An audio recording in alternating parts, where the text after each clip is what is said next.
Where do the LA Kings stack up at the goaltending position against other Pacific Division teams? Is Darcy Kuemper the top goalie in the Pacific? Plus, Adrian Kempe update on this edition of Locked On LA Kings.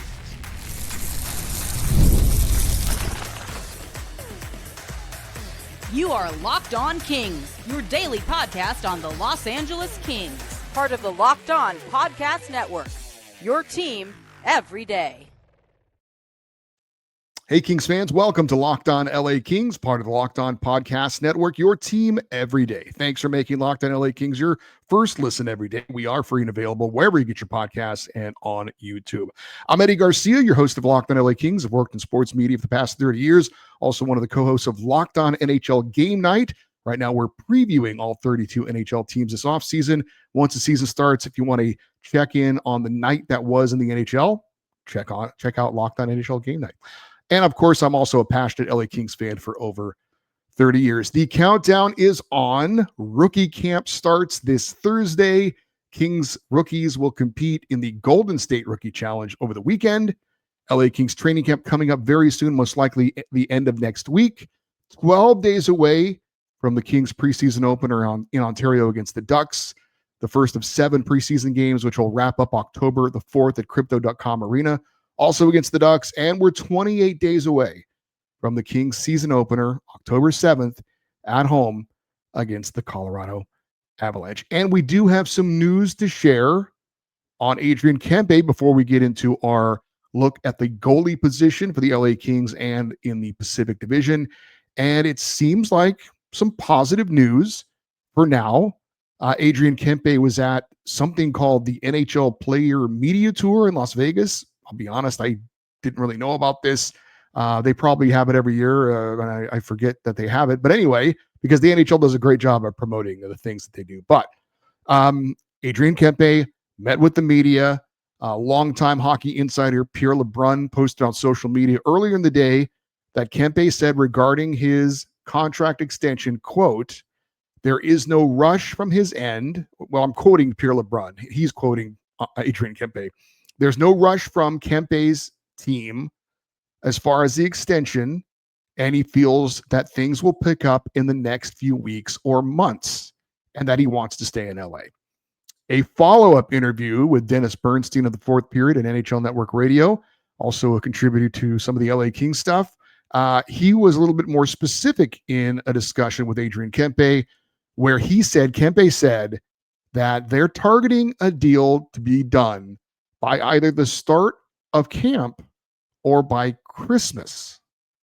So obviously I didn't see the look on Adrien Kempe's face when he made these comments. I didn't hear the tone of his voice, but I would say judged solely on the words that he used, taking that at face value, it seems like he's okay with the process not being rushed. I assume that he would be telling the truth here. There's no reason to believe that he wouldn't be.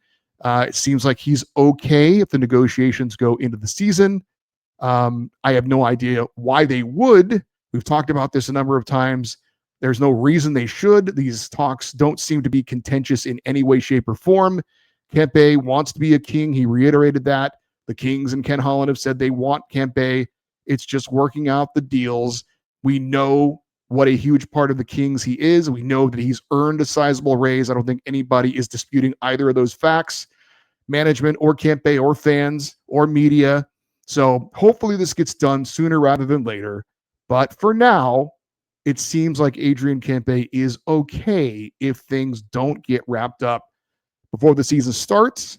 And he said kind of a deadline of Christmas for him before I guess we can all kind of start to worry. So again, hopefully it doesn't come to that, but I take those comments from Adrien Kempe as fairly positive. All right. We are talking goaltending on this show, and we will lead it off with, of course, Kings goalie Darcy Kuemper, probably the biggest surprise for the LA Kings last season, maybe one of the biggest surprises in the NHL, considering he goes from losing his job in Washington to being a Vezina Trophy finalist in LA. He deserves credit for that. Certainly the team defense also deserves credit for that as well. I believe it or not, and I wasn't necessarily shocked by this, but I thought maybe Jonathan Quick had won a Vezina, but no, he had not. No LA Kings goalie has ever won a Vezina trophy. And of course, Darcy Kuemper didn't win it, but great to see him as a finalist. Only 6 goalies in the 61-year history of the Vezina trophy have come from a non-original 6 team. I saw that one of them was this year with Connor Hellebuck in Winnipeg. But Kempe, not the first King to win it, unfortunately, but was recognized as one of the top goalies in the NHL last year.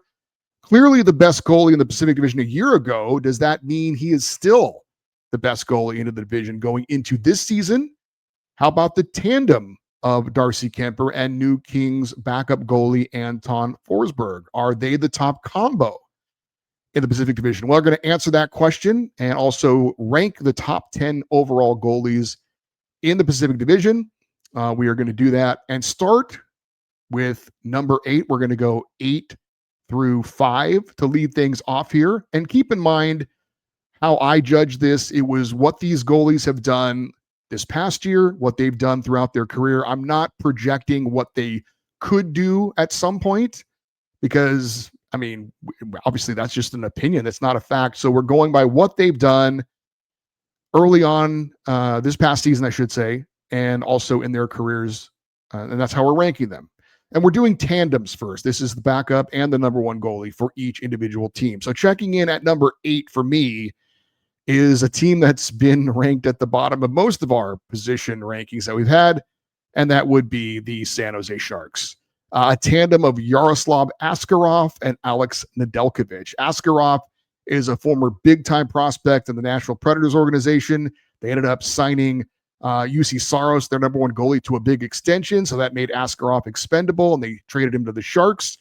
Last season, just 4 wins in 13 games, got his feet wet in the NHL. His goals against average is over 3. His save percentage was in the 800. So he's playing for a terrible team. I think he's a young goalie who's got talent, and hopefully for him, he'll grow along as the Sharks grow with him. As for Alex Nedeljkovic, a kind of a cautionary tale when it comes to another goalie we're going to talk about coming up. But Nedeljkovic had a big rookie season with Carolina, was a finalist for the Calder Trophy for Rookie of the Year. And then the Hurricanes immediately traded him. And you're like, what are they doing? Well, apparently they knew what they were doing. They thought, wow, this guy's never going to be hotter. We don't think he's that good. Let's get something for him. And he's now bounced around the NHL. He is on his, I think, 4th team in 5 years. He was in Pittsburgh last year, and he's the number 2 guy in San Jose. He's been a number 1 briefly. He's been a 1A, 1B, and now kind of looks like he's clearly a number 2 goalie at this point. So I think the Sharks, Askarov is a promising prospect, but he's going to take a beating this year playing for a bad team, but at least he's going to get NHL experience and start the process of learning how to be an NHL goalie. Checking in at number 7, I have the Anaheim Ducks. I think Lukas Dostal, who's now clearly the number 1 in net, I think he's got a promising future. He's a good young goalie. John Gibson now moving on, being traded, the veteran, to Detroit. So it's clearly Dostal's net this year and in the foreseeable future, but he's still young. Didn't have a great year last year playing in front of a bad team. His goal against average is over 3. Save percentage, 903 wasn't too bad. So we'll see how he does with a bigger workload going forward. The team looks to be improved, so his numbers will likely be better going forward. But again, what he's done at this point, I've got him and veteran Peter Mrazek as the number 7 ranked tandem, he said, in the Pacific Division. Mrazek comes in after stretches in Detroit and Chicago last year, a solid, reliable veteran guy, but clearly in the back half of his career, and the number 2 behind a clear number 1 in a young, up-and-coming goalie in Lukas Dostal. At number 6, I've got the Seattle Kraken, a tandem of Joey Decord and Philip Grubauer. Decord's going into his 3rd season as a number 1. Not bad numbers a year ago.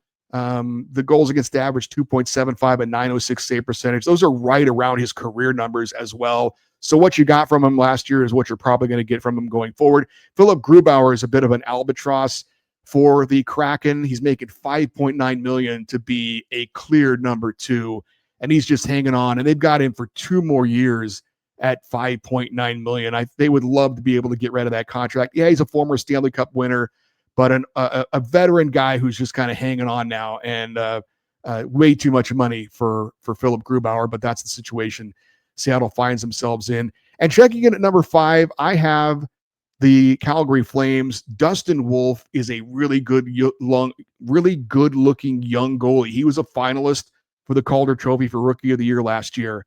29 wins in his first full season.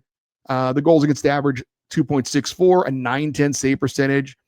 And they just signed him to a 7-year, $7.5 million deal. And I think he's going to be good, but I don't get signing him to that deal after just one season. I would much rather sign him to a 3-4 year extension, make sure he really is what you think he's going to be. And then, yeah, you got to pay a little bit more once that 3rd or 4th season comes to an end. But I would want to know for sure. I want to see more from him before I invest 7 years in him. But that's what the Flames have done. They obviously feel like he is the goalie now for the future. And he did have a great rookie season. His backup is a complete unknown in Ivan Prosvetov. I've never heard of him. He was in the KHL last year in Russia. He's had 24 NHL games with 8 career wins. His goals against average was 3.70 and an .881 save percentage. So he's a pretty much complete unknown. It's all about Dustin Wolf in Calgary right now. I think he certainly has a chance, if he can put some more seasons together like he did this past year, to be a top 4 goalie in the division. But right now I've got him and the Calgary Flames as their tandem checking in at number 5. So who are the top 4 tandems in the Pacific, and why are the Oilers one of them? Are the Kings number 1? That's next on Locked On LA Kings, your team every day. The NFL season is here, and FanDuel is making sure you're ready for kickoff with a can't-miss offer right now. New customers can bet just $5, and if your bet wins, you'll get $300 in bonus bets to use across the app. I love using FanDuel because it fits however you want to bet. Player props, building a same-game parlay, or even jumping in live as the action unfolds. It makes every game more exciting, whether you're watching your team or just keeping an eye out on your fantasy lineup. It's quick, easy, and the best way to add a little more energy to your Sunday. So, are you ready to play? Download the FanDuel app now by visiting FanDuel.com to get started. That's FanDuel.com to place your first $5 bet.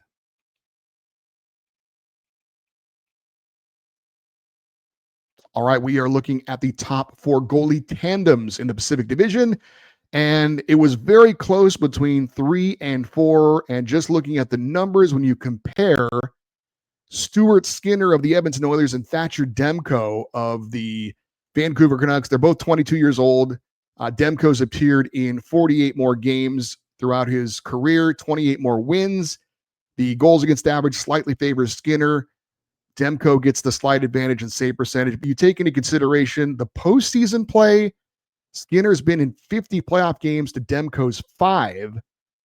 This may be totally unfair, but sometimes perception is reality. If I had to win a game and I had to choose between Thatcher Demko and Stuart Skinner, I'm taking Demko. As far as the backups go, very evenly matched. Calvin Pickard for the Oilers, Kevin Lankinen for Vancouver. Very close in terms of career numbers, very close in terms of their numbers a year ago. Lankinen, because of injuries to Demko, had to play most of the season, did pretty well in the position that he was put in. And the postseason numbers, again, do favor the Oilers.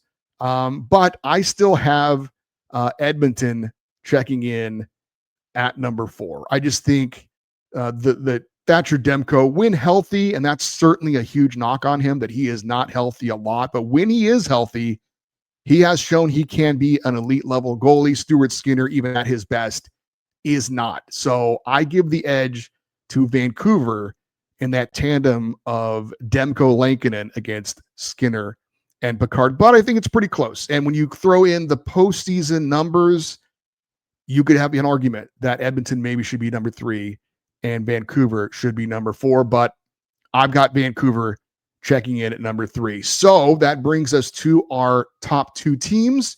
We have not mentioned the LA Kings yet. I also think 2 and 1 were close as well. When you look at the backups between the Vegas Golden Knights and the LA Kings, you've got Akira Schmid for Vegas and Anton Forsberg for the Kings. Akira Schmid is pretty much an unknown, had been with the New Jersey Devils, has not played a lot of NHL games. He only has 48 career NHL games. He's got 16 total wins. Last year, he only played 5 games for the Vegas Golden Knights. Now, he was really good in those 5 games, but that's way too small of a sample size to really take a lot away from that. So, pretty much an unknown. I will give Vegas a lot of credit because typically they find goalies and make it work. They've had a lot of different ones and had success with a lot of different goaltenders. Certainly Marc-Andre Fleury, to Adin Hill, and others in between. So I wouldn't be shocked if Akira Schmid turned into a decent number 2 goalie. But right now, what he's done in his career, what he did last year, not a lot there. So he's really kind of an unknown at this point. As for Anton Forsberg and the Kings, much more of a known commodity. He's 190 career games for Anton Forsberg. The goals against average last year, 2.72 and a 901 save percentage. He had 11 wins in 30 games for the Ottawa Senators. So Anton Forsberg, when you look at the best number 2 goalies in the Pacific Division, he's behind guys like Kevin Lankinen. He's behind guys like Calvin Pickard, probably even behind a guy like an Alex Nedeljkovic.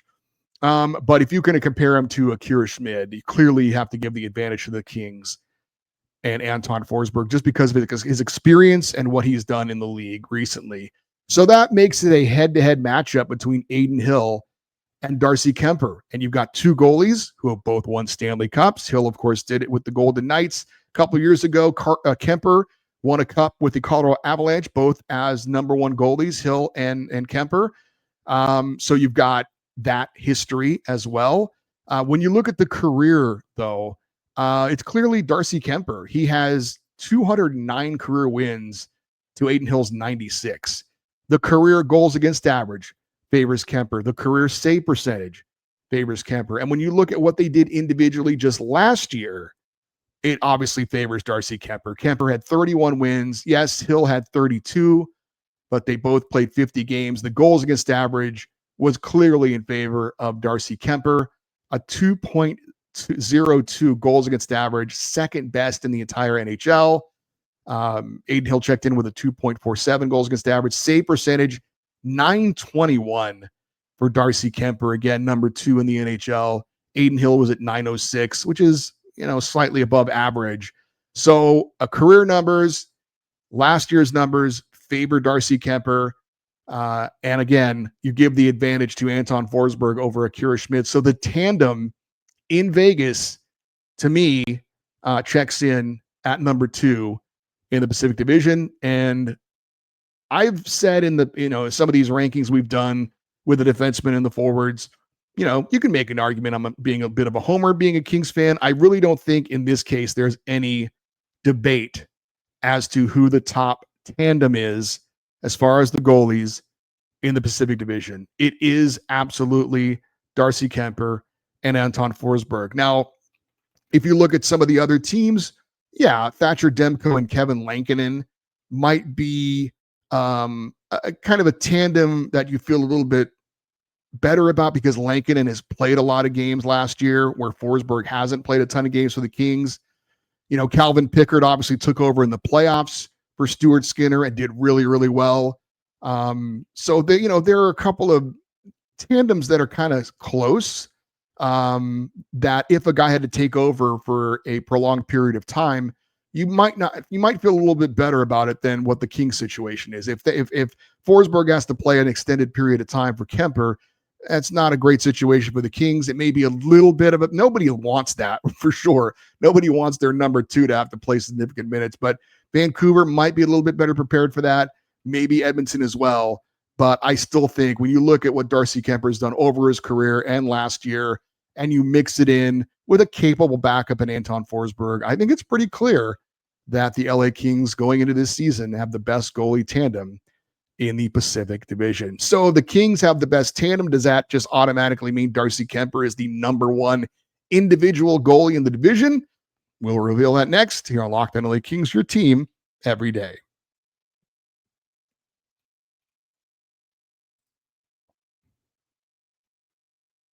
All right, we're checking in on who the top goaltenders are in the Pacific Division. We told you who I think the top goalie tandems are, ranking them 8 through 1. Let's check in on the individuals. And obviously we're doing a top 10. So this is going to include some of the backup goalies in the division. And I think for me, 10 through 7 were pretty close. But at number 10, I have the Ducks young netminder, Lukas Dostal. If you look at his numbers from last season, bottom, as far as the goalies that were number ones a year ago that are returning this year, he was at the bottom in wins. He was at the bottom in goals against average, 5th in save percentage. So again, he's young, he's learning, he's going to be the full-time number one this year. I think he's got talent with an improved team in front of him. Those numbers that he had last year should all improve. But I think, again, we're not projecting what they're going to be. We're projecting what they have been at this point in their careers, what they did last season. So I've got Lukas Dostal of the Anaheim Ducks ranked at number 10. Just ahead of him, I have Joey Daccord, the number one netminder for the Seattle Kraken. One thing that's kind of hard to get by with Daccord is that he has a career losing record. His career record is 49-50-18, and he's been with Seattle, and it's not like they've been the worst of the worst. They haven't been San Jose or Chicago or one of those type of teams.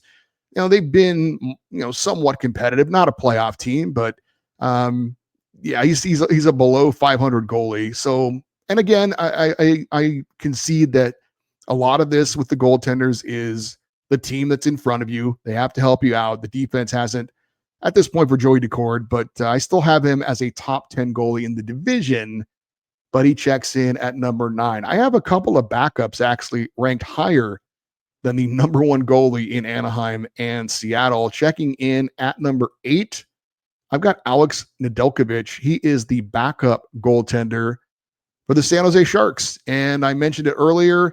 He's a guy who has been a number one in the league. He's a guy who's been a guy who's shared the net at times. Probably a pretty solid number 2 at this point. They've got the young goalie in San Jose Askarov, who they have decided we need to get him reps. Nedeljkovic may get a few more starts than your typical backup just because they probably don't want to completely have Askarov be in that shooting gallery every night and racking up the losses, and maybe it hurts his confidence, but he needs to get NHL experience as well. So you bring in a guy like Nedeljkovic who can share the net. He can be the 1B to the 1A.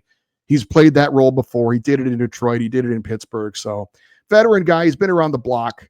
But I think he's actually had a better career so far than guys like Lukas Dostal and Joey Daccord. Another backup I have ranked ahead of a couple of the number one netminders, and that is Kevin Lankinen of the Vancouver Canucks. Now, Lankinen was forced to be the number one in Vancouver last season because of injuries. The Thatcher Demko did fairly well. He did have better numbers across the board than the guys that are behind him. So that's why he gets the advantage over guys like Nedeljkovic and even Daccord and Dostal. One thing that Lankinen has never done is play in a playoff game. So when you take the totality of all these goaltenders, and that's I think that's a factor, and we'll talk about that as we go ahead in the rankings. Playoff performances certainly can boast a resume. So Lankinen, no playoff game, so that wasn't able to help him out.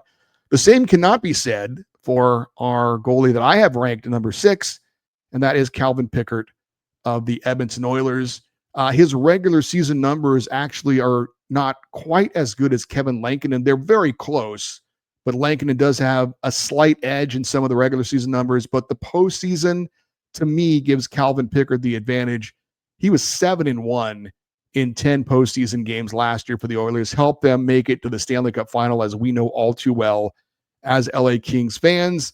I think that you have to take that into consideration. Obviously, playoff performances is a big deal. It should be, and that should be counted on your resume. So I think the postseason play for Calvin Pickard, who has been a career backup, was spectacular, though, last year in the playoffs.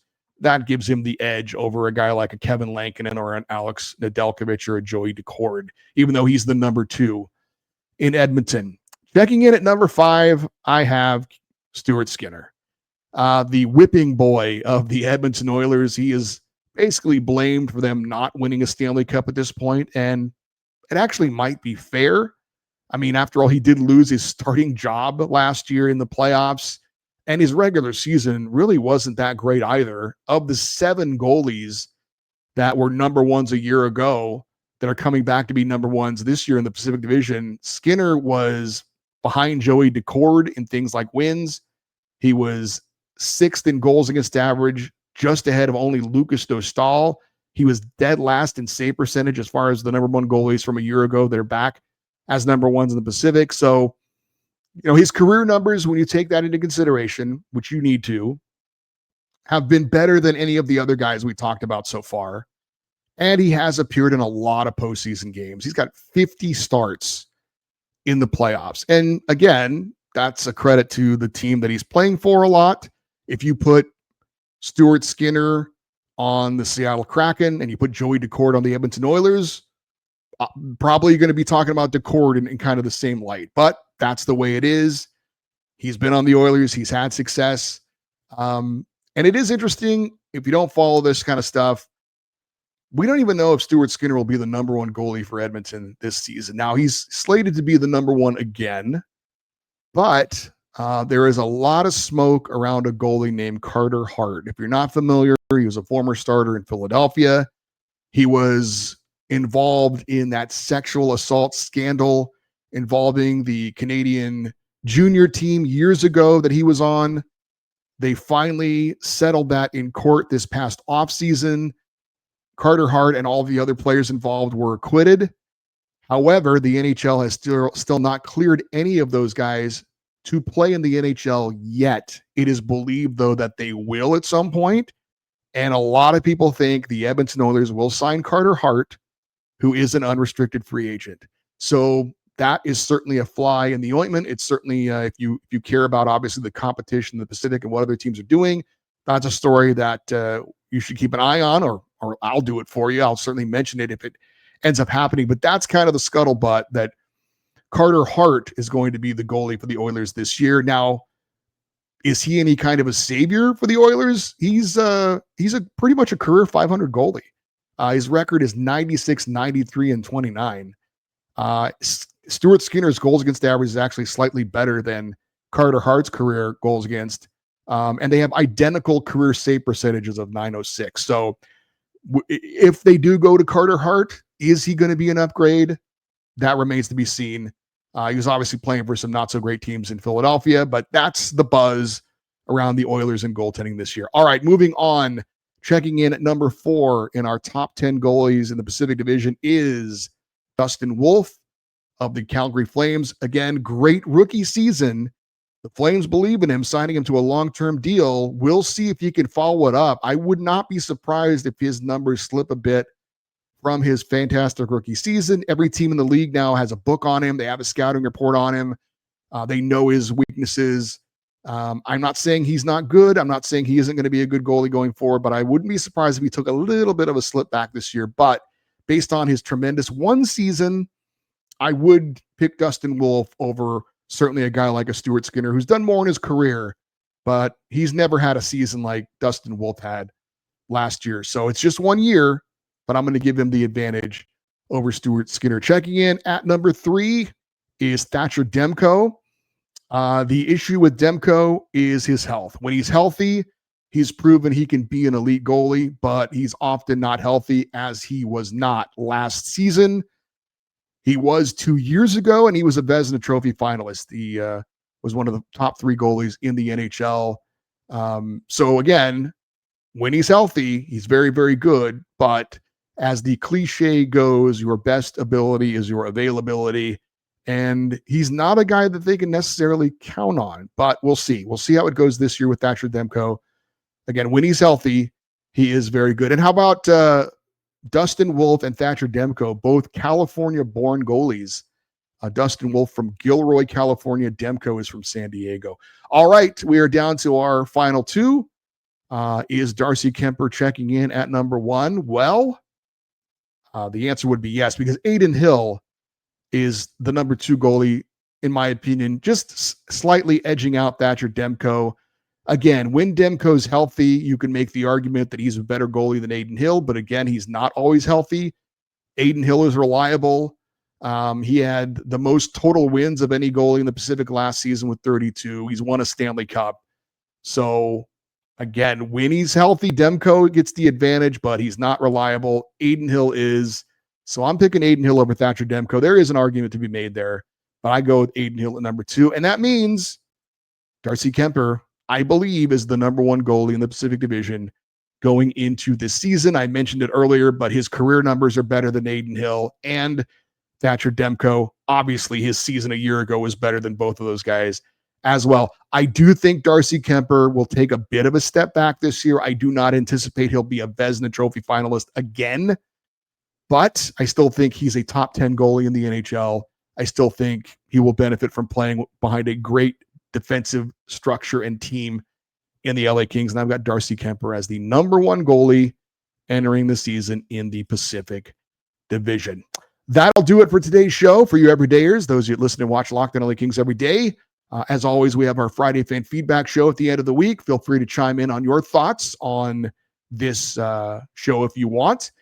Did you agree with my rankings of the goaltenders? I have no doubt that Ed and Brea will be checking in, as he is thinks of himself as a expert on the goaltending position. Also, if you want to chime in on Ken Holland's thoughts we had the other day in an interview, and of course what Adrian Kempe had to say today as well on Tuesday, you can do that as well. Send an email, lockedoneddie@gmail.com, EDDIE. And you're always welcome to post your thoughts if you're watching on YouTube in the comment section. We appreciate that. We'd love for you to stay connected with the show on social media, X, Twitter, Instagram, TikTok. We are at Locked On LA Kings. And now that we're in September, things are obviously ramping up. It's a great time to show your support for your host. Let your LA Kings friends know about the show if maybe they don't, since the season is getting started. We're starting to talk more hockey now. Word of mouth is a great way to get the word out about the show, Locked On LA Kings. So I would appreciate it if you have friends, coworkers who are Kings fans, let them know about the show. I would really appreciate it. Also, starting to ramp up the extra content on LA Kings Extra with videos and interviews coming up this week from rookie camp and the rookie challenge in Irvine. So if you want to get some extra coverage on that, send me an email, LA Kings Extra @gmail.com to get even more coverage of our LA Kings. I'm Eddie Garcia. Thank you as always for listening and watching this episode of Locked On LA Kings, part of the Locked On Podcast Network, your team every day. Have a great rest of your day. We'll talk to you next time. And as always, go Kings go.